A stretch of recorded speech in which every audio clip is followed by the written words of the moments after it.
Welcome to the Unfiltered Friends podcast, where we humanize your favorite creators through their personal stories and then learn something from them. I hope you feel inspired by today's guest, and if you do, share it with someone who needs it. So without further ado, here is Unfiltered Friends.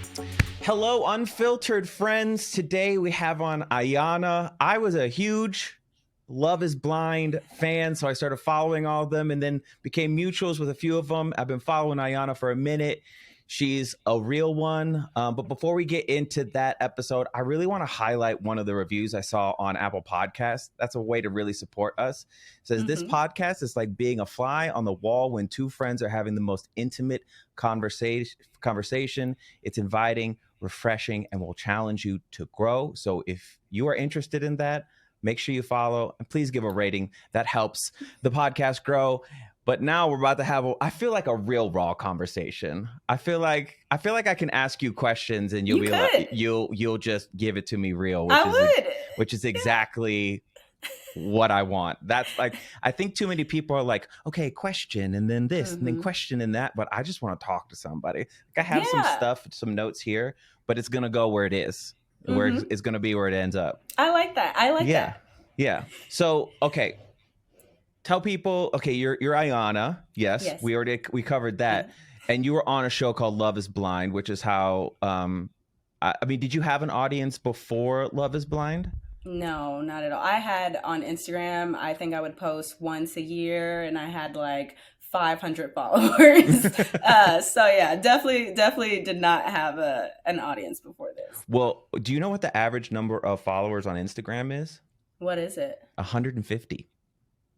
So that's Really? Always the encouragement that I give. Not that you're a new creator, but like anybody who talks about numbers. One, those numbers are so weird and don't mean a whole lot for the most part. But two, if you have more than 150, you're already above average and you just build from there. And now you have like, I don't know what, like 900,000 on Instagram. Dude, it's a lot. It's a lot. I get overwhelmed sometimes when I think about that. And I'm like, dude, there's a lot of people following me. Yeah. That's a lot. And you also, like me, share so in such a raw way. Yeah. And that has to also, are you like me in the fact where like, that's kind of your default. You just share I don't know how to be anything else. Right.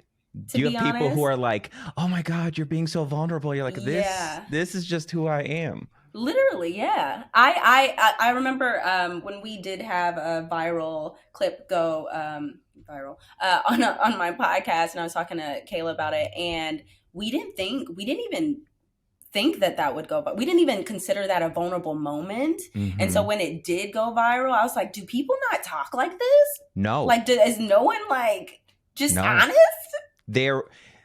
I mean, especially now being thrust into having this many people watching you, how you were also involved with a show, which I used to work in production on reality shows. So I know that. And plus being in front of the camera. So you know how manicured and polished and like coerced everything is. So to see I know what conversation you were talking about, how you couldn't lean on her. Yeah. Yeah. That sort of conversation does not happen. That's crazy. Does not happen. It's like, but isn't that just living life so boring? Like to not just be your authentic self. Yeah, but if you're not being your authentic self and you get judged, you're not getting judged. Your facade is being judged, and that's safer. Yeah. Not ever. What's your sign? Taurus. That makes a lot of sense. That does. Yeah. No, I just say that because people say that. I have no idea. I don't know what any of that stuff means. I don't know what any of that stuff. But I will say, moving to Chicago, I at least know my moon sign now, my sun sign, my rising. Because I had no choice but to learn because people kept asking me. And I was like, I don't know. Now in dating, if a girl asks me what time I was born and in what city, I know not to date her. That's what I know now. Wait, you want to know the bad part is? I've actually asked that before. I was like, let me put you in the pattern app. Let me just see out of curiosity. I use CoStar. Have you ever used that one? Oh, I know what CoStar is. I know what that is. Yeah. I don't use it, but I hear they bully you on CoStar. Well, everyone bullies everyone all the time. It's just the nature of things. It's a way of life, it builds character. So would you say you're that type of person still to ask those questions, or have you just kind of like live and let live? No, I think I still ask those questions. Okay. Well, I I guess it's over. probably more so now than anything else. I'm like, Why? Okay, I don't know. this is always this is always so interesting to me, where people point to like where the stars were in the sky to determine Yeah. whether you're going. Like I had a girl say she couldn't date me because of my rising sign, and I'm just like, Oh, oh my goodness. I mean, she could have just been like, I don't like this guy, and that's my way of saying right. I don't like him. But like, people really do base who they end up with on where the stars are, and believe what you want, but also like, huh? They who they end up with, how they live their lives, the big decisions. Mm-hmm. I'm just like wildly curious about it. I'm Yeah. always like fascinated by it, which is why I ask people to like take personality tests because I'm just like curious. Yeah. Um, but yeah, I don't allow it to ruin my life though. Okay, good. But I As do long ask. I'm like, what's your birthday? What's your birthday? What time were you born? Do you know what Yeah. time were you born? Anyone ask? I was 6:30 in the morning in Indianapolis. Okay, just enjoy. So as someone who seems to be pretty measured and seems to like really think things through and investigate things, tell me the thought process of ending up on a show where you get engaged to someone that you have never seen and then have a month to decide to get married. You know, to be honest, it was Lauren and Cameron. I've always been like a huge hopeless romantic, still am. Clearly, for me to end up going on a reality TV show and getting married. And they were in the previous season, correct? And they were in the previous season. Yeah. And I saw that and I was like, oh my God, this can work. I could do that. I mean, because people were asking, why didn't you do like The Bachelor or something? I'm like, look at their track record. It's terrible. It's horrible. It's horrible. It doesn't work. Like Bachelor in Paradise, there's some good couples, but I guess. I actually lost a relationship to someone who ended up on The Bachelor. No. And then she became the Bachelorette. And that was really fun. That was a really fun lesson. Oh, no. But you know, it's fine. I went to therapy after that, actually. It's like we're coping. Yeah, we're fine. Okay, so you think, okay, I've seen this couple do well. Yeah. I could do this too. What's the process for ending up on the show? Well, I applied. I applied drunkenly. I So what's the best way to do it? I was drunk when I did it. And it was quarantine, so like who wasn't? But I did apply, and God, the questionnaires, there was interviews, there were psych exams. Well, I don't know how seriously they took those because clearly some people ended up on our cast. But yeah, it was a long process. I don't think people realize just how long that was. It was basically an entire year because we were actually supposed to film in the fall of the previous year that we did. But then quarantine happened, COVID happened, and then it got pushed back even more. And I didn't know that I would be a final member on the cast until a month before I had to leave. So for an entire year, I was still in the application process, which was a lot. So a month before that had to have been like a little like, ooh, like, did you not think it was going to happen? No, not at all. Not at all. First of all, people like me don't end up on reality TV. And I'm like, what do you mean people like you? Real people. Oh, true. Real people. One of the shows I worked production on is The Bachelor. So like I understand the process, and I'm just like, there is some, I think it's kind of like American Idol where they only really need one singer and then they got a whole lot of stories. Yeah, pretty much.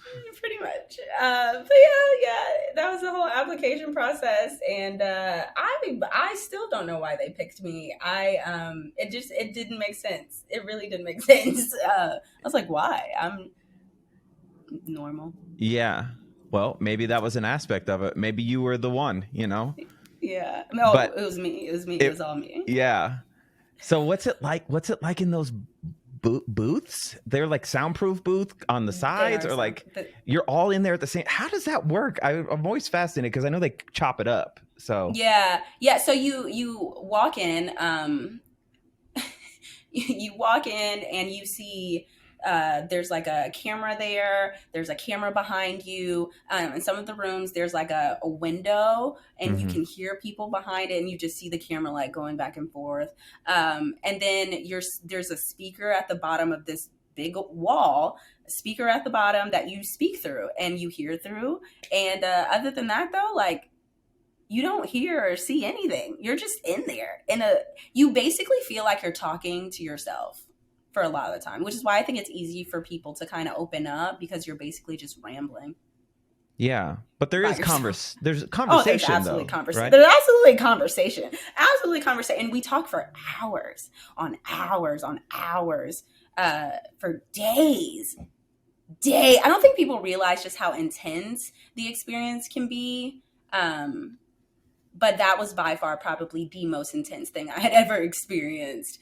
And I see why people like do crazy things like fall in love with people they don't know, because you genuinely feel like you know that person. Genuinely feel like you know that person. But I realize now that Lauren and Cameron were an anomaly. I think it can happen again for sure, but I know that they were an anomaly. I think it requires two people who really know themselves, and who are ready, and then possibly. But with the reality TV show, I think who knows what you're gonna get, like who applies. And do you think going into that show you were ready? I think no. I think I was to an extent, and I think I was more prepared probably than everyone else. I know I came in, I had a whole list of questions that I wanted to ask, and which they wouldn't let me bring in, by the way. But I was like, Wait, what? Why wouldn't they let you bring in questions? Because they want you to be ill-prepared. Oh. They want you to be. But I ripped that thing out and I stuffed it in my bra, and I was like, y'all aren't going to get me. Y'all are not gonna. I came prepared. I was asking like questions, like really good questions. But no one else did that. I remember someone looked at me and they're like, Iyanna, is that, wow, you're really prepared. And I was like, are you not, bitch? We might get married. Like, we might get married at the end of this. But yeah. So you were taking it seriously, but you weren't in reality ready. Mm-mm. So what was the leap about them? Why would you leap into that? Did you not know you were not ready? I didn't know. I didn't know. I genuinely believed I was ready for that. But I know for a fact that I was also very naive then. I understood the context of marriage. I understood technically what reality TV was, but I went into it so naive. And so when I came out of it and I'm getting all this attention, I'm like, why are people so invested? I didn't understand it. I really didn't understand it, because I'm just not that person. I'm not that invested. I mean, I'm invested to an extent, but I don't feel the need to message people or like comment under things. And then marriage as a whole, like, yeah, I was not ready. Yeah. I was not ready. I was not prepped at all. But I did my best to prep, and I think I did a pretty good job. You were my favorite. That's why I was so excited to have this. I was like, because you're a real one. And I saw that within you. What was getting proposed to? I'm sorry. The whole thing, like, the concept is wild. Right. As someone who also takes commitment and marriage and those ideas very seriously, like, it takes a lot for me to commit, not because I'm playing around, but because if I commit to you, like, that's it, like I'm ready for that. Yeah. You are getting proposed to through a wall, and you say yes. Yeah, hesitantly, but I say yes. Okay. How long had it been, and what made you push through the hesitance of saying yes to actually say it? So it was 10 days. 10 days as a whole, which is crazy to think about. That's crazy. It's crazy to think about. It was 10 days, but you are talking literally all day. And I was so anxious that I was throwing up every morning because I understood just how big this was. And I was like, dude, dude, I might get married. And it was really hard for me to digest that. But yeah, 10 days. Eventually I just felt like, why not take a chance? If I'm going to do anything in life, is I'm going to take a risk. I've done it so many times in my life where I've just like moved somewhere. I didn't know anyone. I didn't know the area, but I just moved there. I've done that a couple times. And so at that point, I was just like, well, why not? This is a once in a lifetime chance. And just think of the love story. I just kept being obsessed. Look at the love story. Like our kids could watch this. And you like, got caught up in the romance. But you know what? Romance. You don't know whether it's going to happen or not until you go through it. Until you go through it. You have to go through it. You have to see things through. And that's what I kept telling myself. I was like, I just have to see it through. And I weighed out the risk versus the reward. And I was like, I think it's worth the risk. Like, why not? So I said yes. Do you remember your pros and cons list? Give me your pros. My pros were the beautiful love story. This might be my life partner. Mm-hmm. I mean, that was a huge pro for me. I was like, because I've thought of marriage so highly, and I've thought of that as the ultimate relationship, to find your life partner. That's crazy. And on a reality TV show. And then the cons were, this guy could be lying to me. He could be like not who he says he is. But then I realized I've been through worse and I survived. I've been able to maintain my thick skin and growing thicker and still maintain my soft heart. So I knew I would be okay regardless. It wasn't going to kill you, but it wasn't going to kill me. It wasn't going to kill me. But what I noticed, so fun fact, I used to be a relationship coach. So like I've listened to a lot of... lived so many lives. Like, So the idea is, once this podcast gets to a certain point, I'm going to find someone to interview me, because my story is nuts. As you should. So I noticed that in a lot of the pros that you were talking about, very little, if none of those things had to do with who he was. No, it wasn't about him. Okay. It was about me, but he was, well, that's the thing. I didn't know if I loved him or not. And I knew it's been 10 days and you've never seen him. Of course you don't. Are you kidding me? Let's use our logic brain for a second, you know? And my logic brain was pretty damn strong. It was. It was pretty damn strong. It was kicking in strong. I was like, bitch, what are you doing? I would have had a heart attack. I would have passed out. I feel like I did at some point. But I was very anxious about it. But I didn't know him, and I was aware of the fact that I didn't know him well. But I felt like I knew enough to where I was like, okay, let's just do it. Because engagement isn't legally binding. Agreed. But spoiler, you did get married, so you went through with it. I did get married. First question is, what in there made you say yes? Okay, so no one actually knows this, but I almost said no, and I planned to say no on the day of. Ooh. I remember I texted him, I texted my producer, and I was like, I can't do this. I don't want to deal with these issues, because I think the reason why I did is because he was out till like 4:00 in the morning on our wedding day. And I was like, I'm not dealing with this, man. Like, this is not going to be my life. No. And so he showed up at my hotel room at 5:00 in the morning, and, he pled his case, and he was like, look, it won't be like this afterward. This is just a rare circumstance.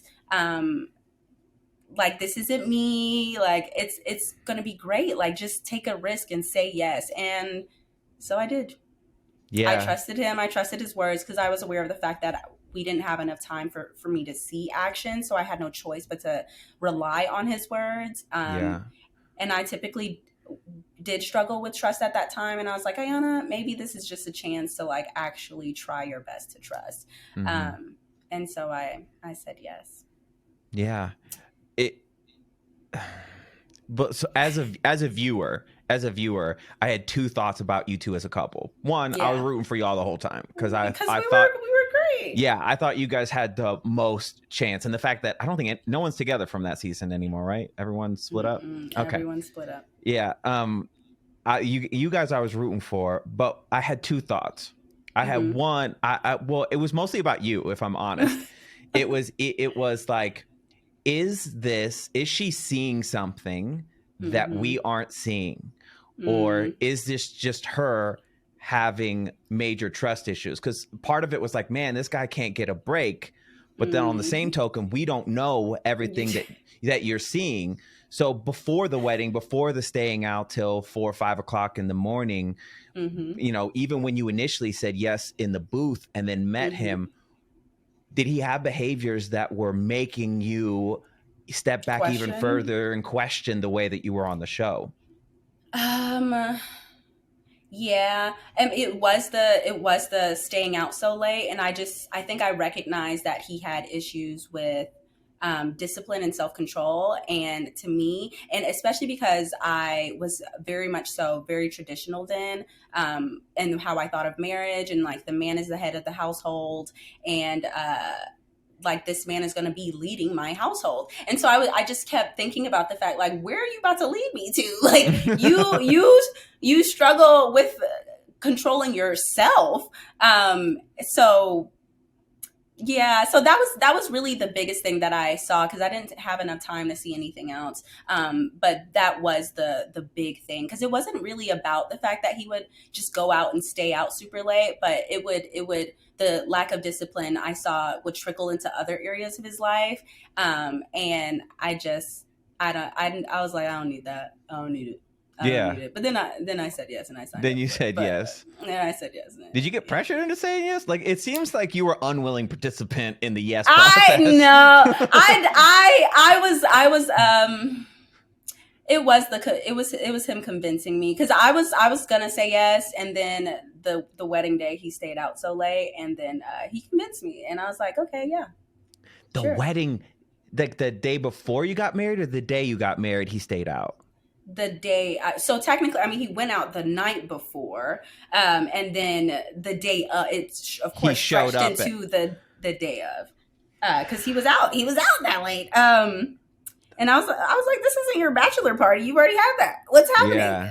Yeah. But I thought, well, maybe it's just it was just a rare circumstance. Maybe it is the fact that he hasn't seen his friends in so long, or like, I don't know. This sounds like, if I'm honest with you, what I'm watching your face do right now is try to rationalize things that you know what the truth is. It's like I felt my gut was telling me, don't do it. My gut was absolutely telling me, don't do it. But I assumed it's the trauma talking. I assumed I can't trust my intuition because I'm a traumatized kid, and like, yeah. The more you do that, the more you end up in trouble. You're not listening to yourself. It's true. You gotta listen to that. If anything, I've learned to trust myself now. But you have to step outside of it. You have to step outside of that every once in a while. And you found out, oh, I was right on this one. But what? There's always a possibility, eternal optimism and big picture. One day you'll step out and it's going to be exactly as that person presented. So like, I don't judge you for any of that. Yeah. But I bet the internet did. Oh my God. Talk to me about what it is like to get that kind of exposure with such a crazy concept of a show where you get married after a month and a half at the most. Yeah. What was the public, like, the scrutiny from that? Because I'm sure it was pretty intense. It was pretty intense, especially because we were still married at the time. And so for us to have to relive those things on top of getting criticized about decisions that we made so long ago, it felt like, and we had moved on from it. We were married. So it was a lot. I don't think anyone's meant to go through that, getting that amount of criticism.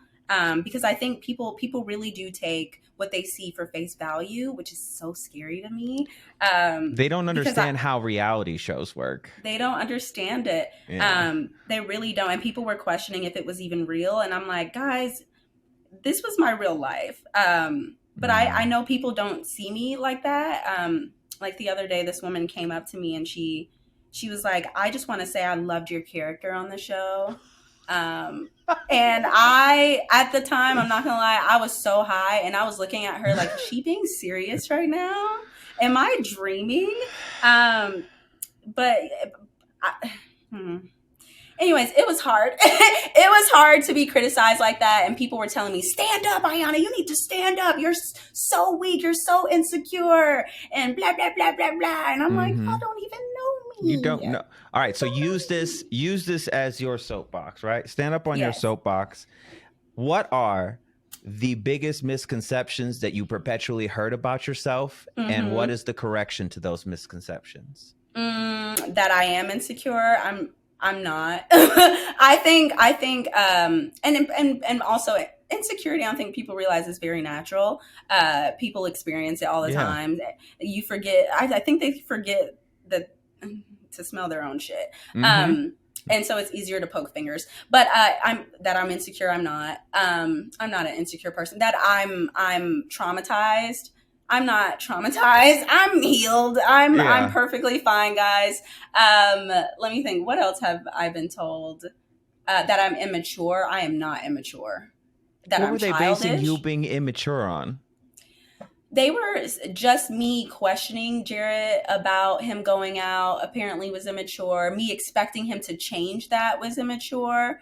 I mean, I wasn't. I mean, he signed up for that. He agreed. He said he wanted to, and I was like, okay, so do it. He vocalized that he was going to shift. You know, that was, I'm assuming, a requirement to be with you. Yes, and that's what I mean by he signed up for that. Like he understood what I was expecting, and I understood what he was expecting to an extent, which is why even I did start going out more. And now look at me, I'm more extroverted, which is crazy. Good for you. I can't relate. I can't. You're like, that's never gonna shift. No, I would have the opposite problem to him. I go to bed at like 8 p.m. So like. And then I'd be mad, like, come on, get up. Go somewhere. I was like, no. Go somewhere. I'm out of spoons. I got no more spoons left to give. Okay, I'm out.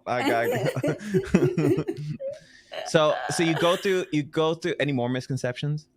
No, I think that's it. That's good. That's actually not too bad. It was just it's not bad. No, it was probably just a high volume of at the same time. I'm assuming it's kind of chilled out a little bit. Oh, for sure. But then also, I think I've learned to protect my peace a little bit better. So I am quick to block somebody. I am quick to block somebody. Or like just clap back. I'm like, I'm sorry, what? What? Yeah. Do you know me? That's one of the purposes of this podcast, is to humanize the people that you see on your screens, because I think people think that they just deserve access to you, or deserve a response from you, or you deserve to be treated however they feel you should be treated. But you're a human just like anybody else. It's like people genuinely believe that because I signed up for a reality TV show that they're entitled to all of this access to me and to my life and to my marriage. And I'm like, I signed up for that for you guys to see the beginning of my story. I don't have to tell you anything about the after, because it's none of your business. Yeah. It's none of your business. You invited them into like the show part of it, I guess. But once the lights are out, like, show's over. Okay. Right. Like, we are married, and now we're going to go live our lives. Like, you got what you wanted out of it, and you just let other people watch. Yeah, pretty much. But what is that conversation like with him about it being done? Like, what was the breaking point for you? Because I have a feeling there were multiple. What was the final? There were multiple. I think I had been contemplating divorcing at least before we actually had the conversation, at least 6 months before. When after The Altar was filming,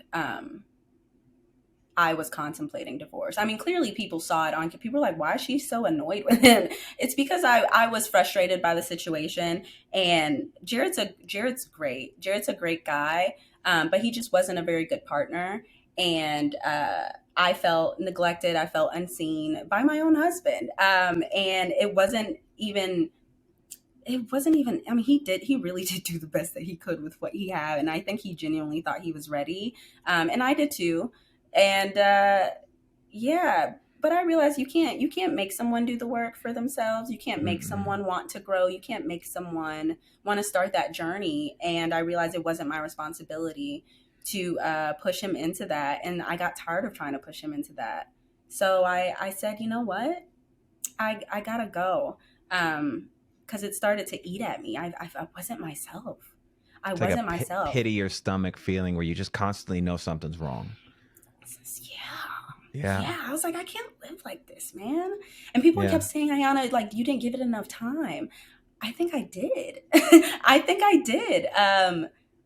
A full year of, I mean, and granted, it was a new marriage, but the experiment didn't stop once the cameras left. The entire marriage was still an experiment. I didn't know him. He didn't know me. I And like I cannot even process the feeling behind that. it's just crazy to me that we did that. And that's why I still have this mutual respect for him, because especially now after the fact, that we're not in it anymore, but I'm like, bro, we're crazy. Like, and we really did do the best that we could. We really did do the best that we could. And Mm-hmm. I don't fault him for any of just the tension and the frustration and the arguments, even, because he did the best that he could with what he had. Unfortunately, he realized that he needed more. Like, he needed Mm-hmm. more tools in his belt. But God, we are some crazy people. Who does that? But that, like, you're never gonna regret it. You're never gonna I'm regret not. that whole thing. I love how mature you guys were about it. 'Cause something that I noticed that when it comes to breakups in general, but especially breakups where you're both public figures, which at this point you Yeah. both are now, Yeah. people feel the need to pick sides and then demonize the other half. Yeah. And you guys seem to do your best to try to reduce that from happening. We did. Was that a conversation you guys had? Absolutely. Absolutely. It was a conscious effort to fight the narrative of it's me versus him. Because that's not what it was. That's really not what it was. So yeah, it was a conscious decision to do that. Even still, we were protecting our marriage, even though it was ending. Because I mean, it's a marriage. It's a whole marriage. It's like, sure, it was an experiment, but that man was actually my husband. That's crazy to say, but he was actually my husband. Like, that's why I'm still my it's a mind fuck. That man was my husband. Mm-hmm. And so I still felt the need to protect him after. And I was very determined, because I knew people were gonna put it all on him. And granted, it was all on him, but even still, I can say that because I lived it. No one else can say that. No one else can say that. You're the only one that you and him are the only ones that have the truth of what was going on there, which is why while I was watching, I did keep that in mind. Like, hey, they're trying to make a show. There's a lot happening. They can edit around things. Did you have any moments like that with the show where like something got edited in a way that made it look different than it actually was? I actually don't think so. That's good. Me and Jared were very careful, even during filming. It was us versus production, is what we kept saying. It's us versus the world. You got to know your no with production, because they will try to get away with everything because they're trying to make a show. They're trying to make a show.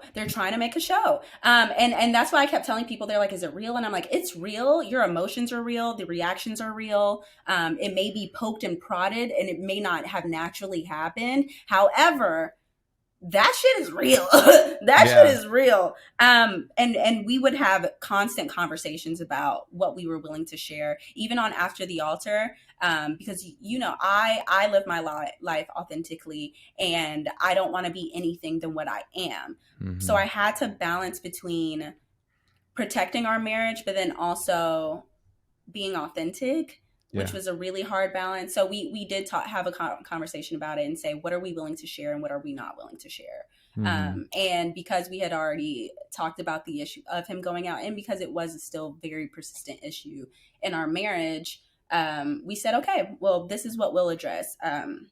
People think that I was just sharing too much and it was me, but Jared agreed.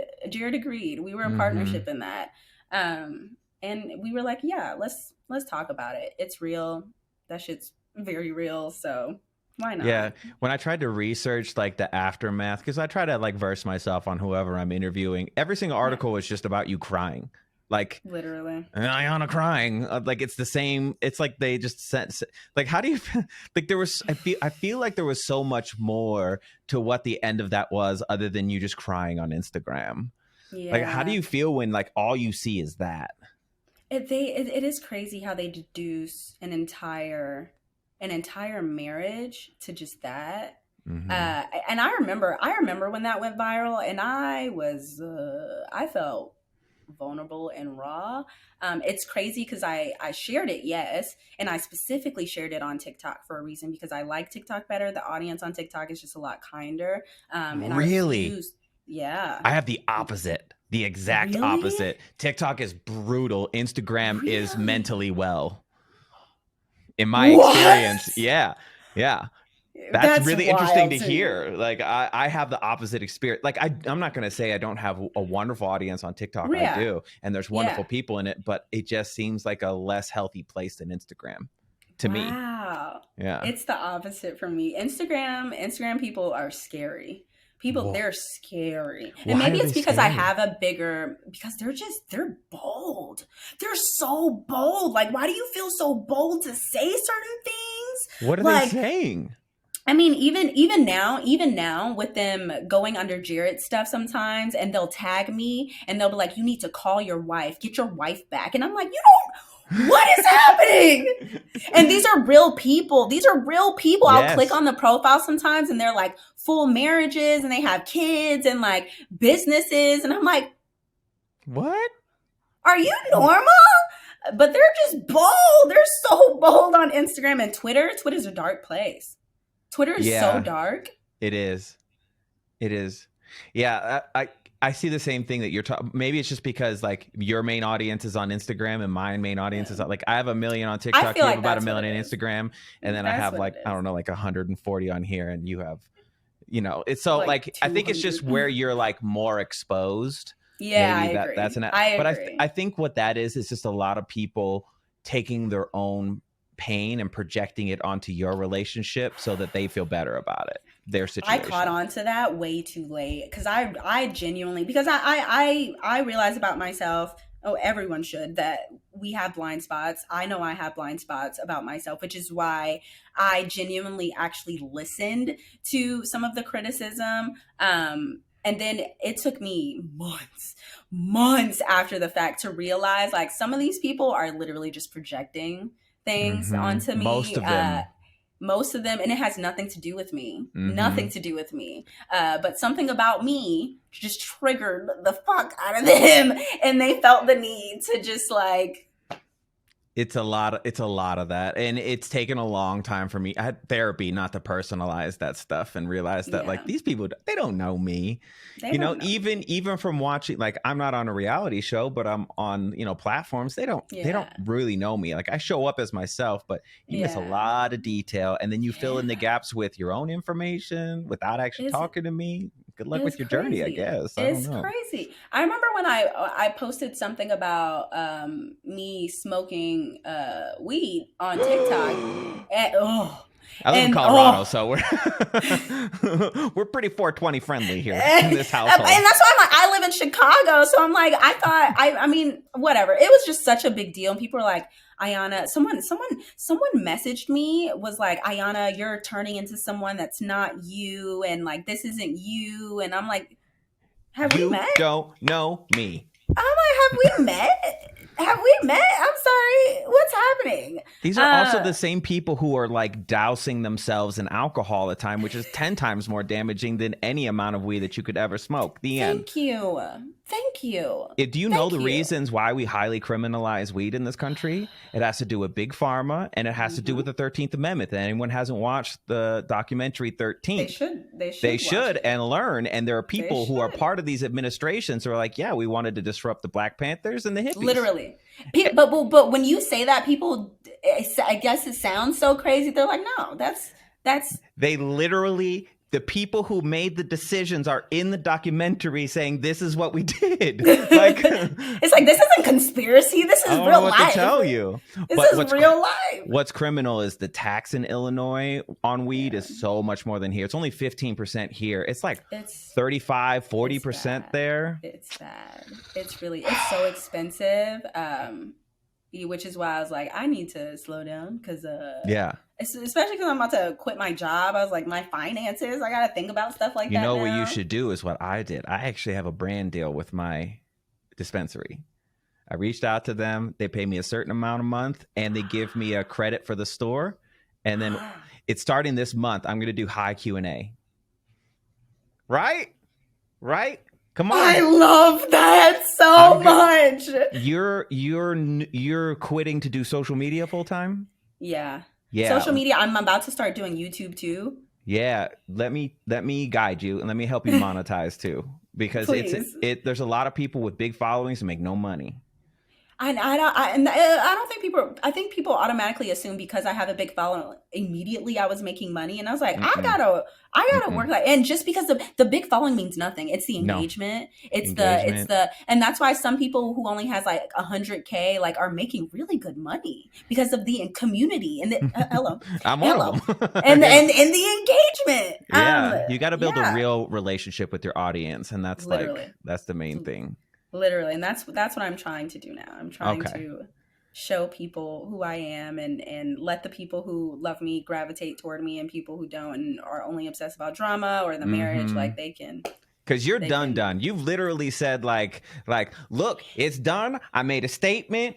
Leave it alone. Like you like, that's why I was even hesitant to bring up Love is Blind. And I asked you before we started, can I even bring this up? Because you seemed in some of those posts to be very, very over it. You're trying to move on with your life. I'm trying to move on. I think, but I also give grace because I'm like, this is why people know who I am. So I know it'll always be present, and as frustrating as it can be. But that's why I'm also trying to branch out, just outside of the show, just with my podcast and maybe some other things that I'll do, almost like rebranding. But yeah, I am a little over it. I gotta say, because it felt like so long ago. It's like, bro, and it just puts you in a place of being stuck in the same time period. When I've moved on, mentally, literally. Yeah. On social media, though, it seemed like you have a really strong connection with Natalie. Is that? Oh, yes. So that's going to stick with you the whole time. One more Love is Blind question about the specific thing. You leave Love is Blind married. Yes. Someone you got close to leaves Love is Blind single. Yeah. How do you have that conversation with her? Like, are you able to be there for her? Was there like a time frame where you didn't talk to her? Like, what? No, she actually, because me and Natalie were a very unlikely friendship. I actually didn't really like her in the beginning because she was hanging out with some very questionable people, but granted, we also didn't know each other. None of us knew each other, so of course you like just quickly gravitate toward people not really understanding completely who they are. But she caught on eventually, like, oh, I shouldn't hang out with this person. But we started to get closer during the actual show, because of just like the stuff that we were dealing with. And Natalie was dealing with a lot of stuff behind the scenes. But because she's so protective of just herself and the people that she loves, she refused to share any of that. She was dealing with a lot of stuff, and I knew she needed a support, and I knew I was a real bitch, and I was like, bitch, I'll be a real bitch for you. And I remember she called me on her wedding day, and she was like, what do I do? And I said, bitch, you better say no. Better say no. Like, what are you doing? I was thankful for that no. As a viewer, I was just like, oh, thank God. Because it just did not seem okay. They just did not seem okay. He seems like he has a lot of emotional work. A lot of men do. And that's why I went to therapy, because I needed to learn, because a man who doesn't know how to process his emotions in a healthy way can be very, very damaging. So that's why and it seemed like it was very damaging. And the crazy part is watching the show again, or watching the show at all. We were actually all very shocked by their edit, because I mean, it genuinely looked like that they might make it. Even I was fooled for a second. I'm like, wow, you guys actually looked really great. I'm like, were you guys kind of healthy? And she was like, no, it wasn't like that at all. It wasn't like that at all. But again, because she was so protective, she only gave them the good stuff. And so God, that's all that they could use. that's a testament to her though, because you watched the next season. God, I don't even remember her name, the cuties girl. She really wanted to have her moment to destroy somebody, and like the wherewithal to be like, hey, this is still another human, is really like a testament to who Natalie is. Yeah. Even though it seemed real messed up. It was, you guys don't even know the half. I don't.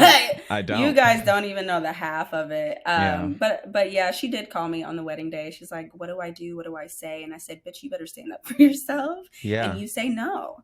And I'm so happy that she did. But anyways, we grew even closer after that because no one else understands being on a reality TV show. No one else understands finding love in that way. And all of the girls really were just like leaning on each other quite a bit. But me and Natalie were just, she's my soulmate. She's my soulmate. I understand her very sick sense of humor because I have it too. And she's so genuine. She's so loyal.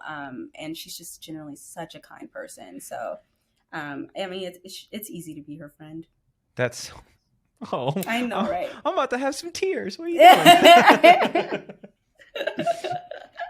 Yeah. So it seems like from the experience, regardless of how it worked out, that you really, really grew. You really learned a lot about yourself. What were some of like the big lessons that you learned about who you are through that experience?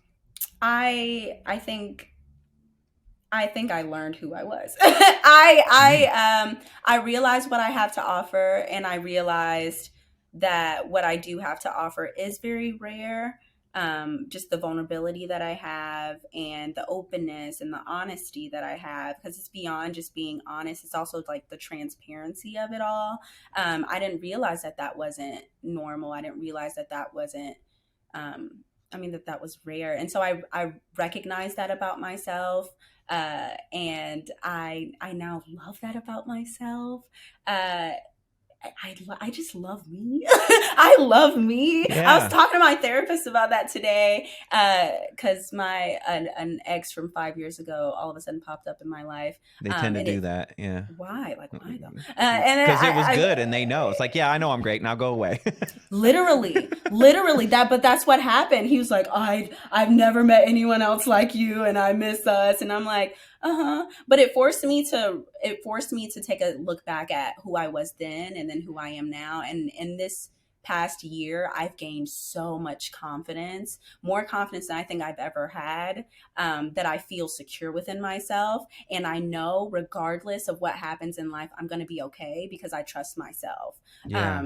And I am resilient. I mean, which is why it was such a high compliment when Jared did say that about me. And I was like, yeah, I am resilient. You're damn right I am. Mm-hmm.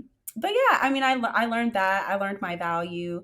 I learned boundaries. I learned the importance of boundaries and how I can implement those in my life and what I wanted for my life. Yeah, I learned a lot, man. Yeah. So say someone's trying to get there. Say someone's trying to love themselves more. Someone's trying to have boundaries. Some are trying to embrace themselves. What guidance do you give them for things that they can actually do? Because we hear it all the time. Yeah, you can lip service all you want, but what do I do? What do I do? Yeah. I'm trying to think. What did I even... I think I realized the control and the power that I had, the power of choice in anything in my life. And so I had to reframe my thinking, which was so hard. And it's still so hard to do because I was a very woe is me kind of girl. Still kind of am. I'm a brooding ass. Hey, we're doing our best. I'm a brooding ass motherfucker. But I reframed my thinking and I forced myself to look at things positively. I forced myself to, I've been doing affirmations. I never used to do affirmations, but that shit works. It does. That shit actually works. It works as long as you're also doing the work on your trauma. Agreed. You Oh can't my just God. you can't polish your trauma. You got to deal You with can't. it. You know, that's And 'cause that's another thing that I did. Dealt with my trauma. you carry it with you everywhere you go, and it shows. It's your past bleeding on your future. People are Literally. like, why did you go to therapy? And I was like, I wanted to give my future connections a chance to thrive, and I can't if I'm carrying my past with me. The end. I used to say this. I used to say something before where people would say, Iyanna, what do you want in life? And I used to say, like, I just want to be happy. But then I realized in order to be happy, you need to be healthy. You can't dwell in a full happy life if you're not healthy. Mhm. And so I realized healthiness is happiness. And so that's what I just started to strive for more in my life as a whole when it came to, oh, and also a big thing, what the fuck? A big thing is I live by love ethic. So I will never, and when I say never, I will never give up on love, whether it's self-love, friendship love, romantic love. It's what drives me, it's what pushes me, and it's why I continue to have these authentic connections and these authentic moments, because I will never give up on love. It's That's like, why good. else are we here? Yeah. Right? That was bars Why right else there. are we You here? like you felt that, you know, bars. I felt You that know? before. Yeah, it was real. I mean, why else are we here? Why else are we here? Yeah. Well, some people want to carry that bitterness, but also have somebody. But then, like, what's the point? Yeah, what's Like, the point? like me as a man who has done his work and his healing, if I see that, I just walk away from it. It's like there's nothing Yeah. wrong with you. I'm just at a different stage, I'm at a different stage. and I'm not trying to. That's a lot of weight to carry. I already done got rid of mine. So like here, Right. like good luck with you. I'm here to support you, but dating you, we're just at different stages in our lives.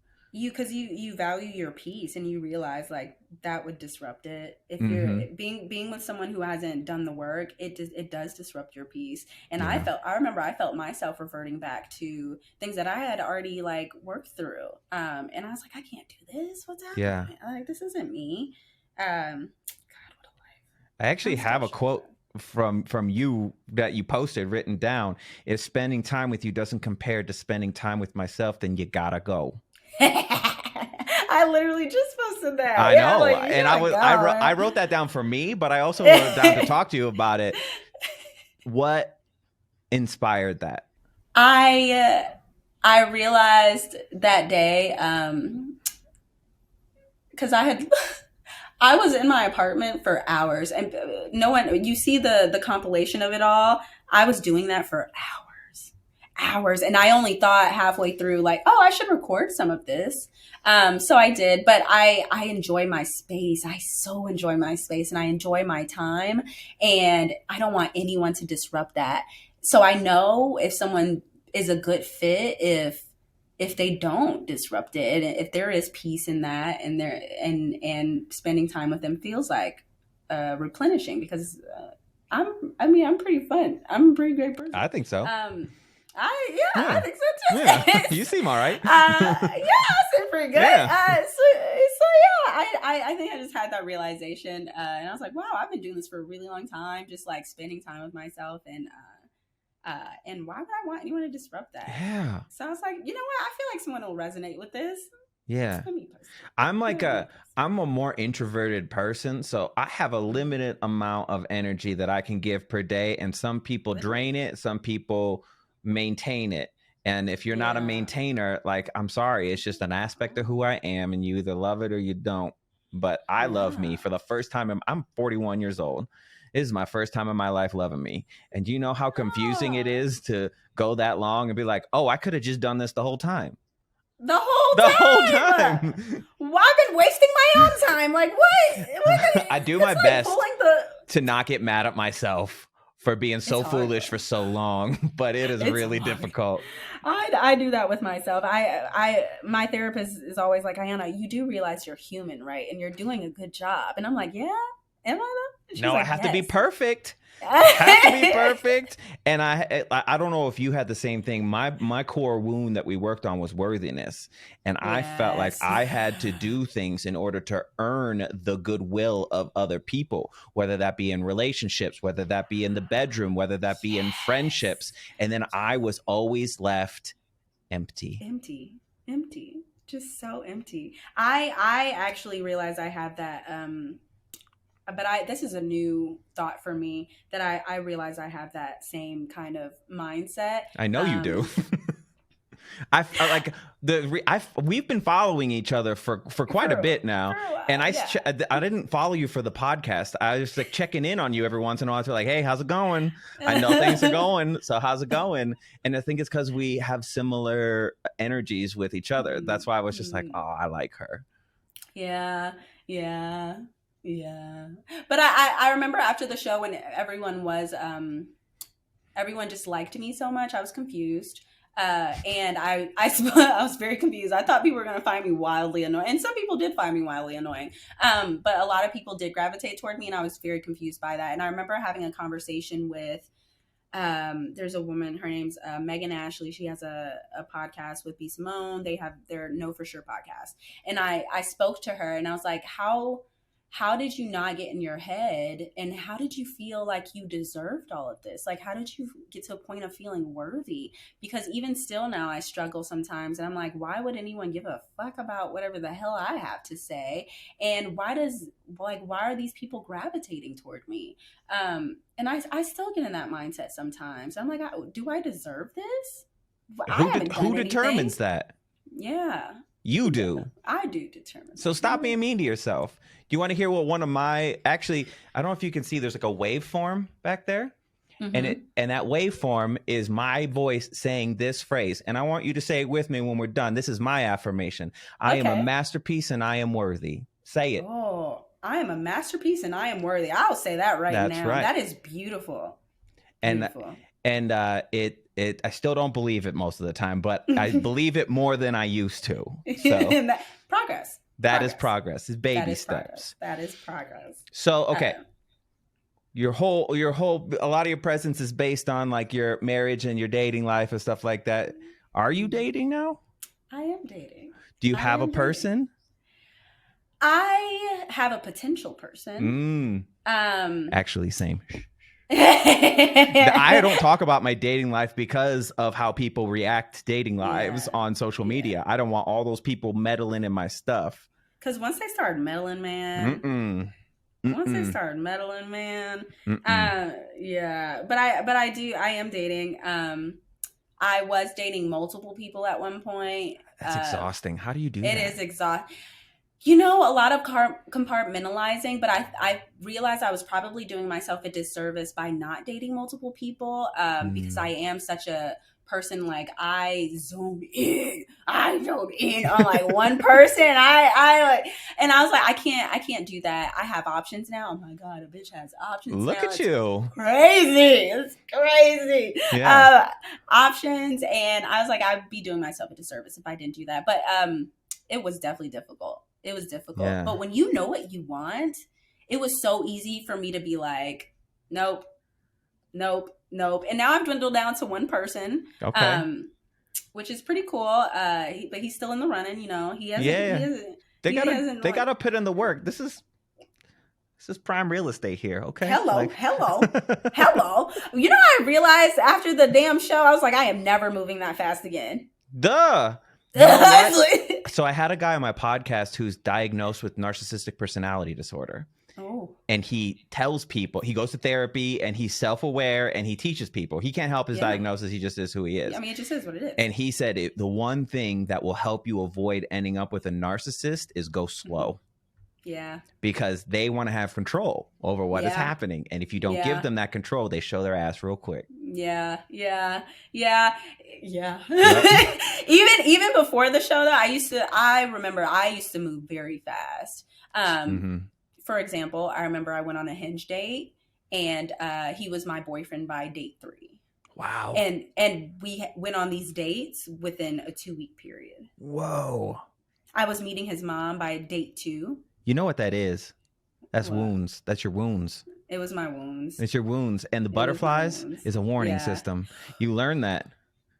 Butterflies are a warning system, not a positive. It's your. They're not a positive. Did you also buy into the butterflies as a wonderful I thing? did. I was like, chemistry. It's all chemistry. We love this. No. And you find it's like, oh, I feel like I've known you forever, but that person that you knew forever before them, it didn't work out with them and they were not great. So what? Let's use our brain. Disney's messed us up. Okay. You know, that seems like a really good list of criteria. I'm proud of you. You're not doing the 6-pack, 6-figure, 6-foot thing that I hear a lot of people I actually doing. prefer someone who's shorter anyways. Really? How tall are you? Because I'm short. I'm 5 feet.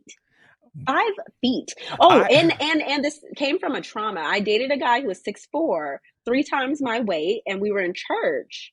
And a guy came up to us and was like, "Oh my God, is this your daughter?" Ew. Look. What? Have your preferences. Yeah. You know, I had a girl who was 5'3" tell me I wasn't tall enough for her. I'm 5'10". That's just let it. I don't take it personally anymore. It's just superficial, and you're just letting me know that you are letting your shoes dictate who you date, and that's just we're on a different page. You know, we're at a different stage of our life. It's that simple. I think people take things like that, like rejection, very personally, but it's like, it's just. I mean, as a man, you get used to rejection. it's like part of the game. I don't know how you guys do it. I really don't know how you guys do it. Especially nowadays when someone will just walk up to a woman and immediately she's like, "Ew." Yeah. Why are you trying to talk to me? And they'd be like, where are all the good men? I was like, you literally any man that comes up to you, you actually have to talk to and perhaps hear me out. Be nice to someone as long as they're approaching you in a respectful way. Maybe you don't ew them in the face. I don't think that's asking too much, but apparently I'm wrong. I don't think so. That's why I've always tried my best to be kind if someone tries to, shoot their shot. And I just let them know, like, "Oh, I'm sorry, I'm just not interested." Because like, why be mean? I understand it to a point because you hear the argument like, well, when we reject men, sometimes it doesn't go well for us. And while that's true, some of the time, I would say the majority of the time it's not. But I also am not a woman who gets approached by men. I'm a man who gets approached by men. That's a whole other conversation. That's always flattering. I'm also a woman who gets approached by women. So yeah, especially now. Oh yeah. Yeah. I got some girls in my DMs. You are posting these videos where you're just like gyrating around and celebrating yourself, and like attractive is attractive no matter what category of human no matter what wrapping paper the Lord puts you in, like attractive is attractive. I love that wrapping. I love that. Come on with the phrases. I'm told I speak in sound bites apparently. You do. I've been told I speak like a poet because I'm very dramatic with my words and like how I phrase things. Yeah, you're really sometimes. Dramatic. That's true. You are super. You're actually not. You're actually not dramatic at all. No. I think people call people dramatic. I mean, sometimes the shoe fits, but like I think from my understanding of you, people will call you dramatic because you're not feeding them what they think you should be, or you're setting. Or you are setting boundaries. And here's another soundbite for you. The people who get the most upset about you setting a boundary are the people who benefited from you having none. Come on now. I used to say all the time, I said, you don't get to see what someone really looks like until you tell them no. Tell them no, and then see what happens. That's the best way to avoid a narcissist, by the way, is tell them no and see how that goes. No. But don't just tell them no for like shits and gigs. Like, of course. Have it be a legitimate no. Let's not play games, okay?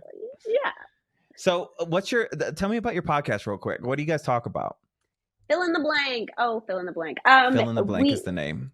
Yes, tactile feel is what I always speak. I didn't realize people don't know what tactile. Fill in the blank. Oh, that's tactile means. I love wordplay. Yeah, you see, it's so fun. I like that. Yeah. I feel that. I feel that. Right. Sorry, continue. I get excited. It's cute, but it's just me and my friend basically talking about relationships, healing, trauma, really just life. That's our little catchphrase, that it's just a podcast of two people just trying to navigate life. And having really, really raw conversations. Very raw conversations. But we have those kind of conversations anyway. So we were just like, well, why not allow people to kind of join in on it? That's great. You're going to inspire people to have those conversations. I hope so. Because then now I realize like people really aren't. And I feel like that's doing themselves and their relationships a disservice. Like, yeah. what if you have to tiptoe, that's not the right person for you. That's not the right person. Yeah. And I'm not a tiptoer. You are not. You are not. I'm going to say it. I respect that. I respect that fully. Yeah. So if people are inspired by you and want to reach out to you, where's the best place for them to do that? Instagram, TikTok. I am at Iyanna.Amore. I will be on YouTube soon. Mm-hmm. Wait on it. Yeah. But yeah, just those. I won't promote my Twitter because I just don't want to do that. But Instagram, TikTok. Okay, yeah. I understand about Twitter. It's an unsafe place at times. It's an unsafe place, dude. Yeah. It's scary. People are real bold behind that keyboard. Man. And Twitter's where they do it. I know. And my brain wishes they would show up sometimes, if I'm honest. What's that phrase? Try Jesus, not me, because I throw not hands. Me. Yes. Oh, I loved when that song went viral. It was so good. I was like, oh, I feel that. It was epic. It was epic. Well, thank you for your time. I appreciate you. And I'm excited to upload this. This is going to be great. Of course. I enjoyed the conversation. Thank you for inviting me. Thank you for having me. Thank you for the wonderful conversation. I appreciated this. Yeah. Good luck on your leap. You got this. Oh, thank you. Thank you. I need it.